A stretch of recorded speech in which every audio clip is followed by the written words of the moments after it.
दोस्तों आप सभी को तो पता ही है कि भोजपुरी के बॉक्स ऑफिस पर विवाह ब्लॉकबस्टर साबित हुई थी और इस फिल्म की सफलता देखते हुए इस फिल्म के मेकर्स ने इसका दूसरा पार्ट भी बनाया। नवंबर 2021 में रिलीज किया गया था। पहली फिल्म के जैसे ही अब सभी ने इस फिल्म के दूसरे पार्ट को भी खूब सारा प्यार दिया और दोस्तों पब्लिक रिव्यू भी इस फिल्म को लेकर के काफी बेहतरीन था। ऐसा होता भी क्यों नहीं, इस फिल्म में बहुत ही बेहतरीन स्टार कास्ट रखे गए थे और इस फिल्म को काफी हाई बजट में बनाया गया था। सहर अफसा और अक्षरा सिंह के साथ साथ इस फिल्म में आम्रपाली दुबे भी नजर आई थी।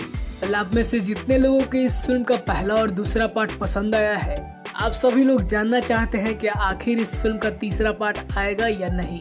अगर आप भी इस फिल्म के तीसरे पार्ट का इंतजार कर रहे हैं तो आप सभी के लिए काफी बेहतरीन अपडेट सामने आई है। आप सभी को बता दें कि इस फिल्म के प्रोड्यूसर निशांत उज्ज्वल जी ने एक इंटरव्यू के दौरान बताया है कि वो विवाह 3 पे काम कर रहे हैं और इस फिल्म को बनाने की तैयारी शुरू हो चुकी है। हालांकि इस फिल्म में कौन सी एक्ट्रेस नजर आने वाली है ये तो कंफर्म नहीं किया गया है, लेकिन दोस्तों इतना जरूर कंफर्म है कुछ महीनों में इस फिल्म का ऑफिशियल अनाउंसमेंट कर दिया जाएगा और इस फिल्म की शूटिंग भी शुरू होगी। वैसे आप सभी इस फिल्म में किस एक्ट्रेस को देखना चाहते हैं ये हमें कमेंट में जरूर बताइए।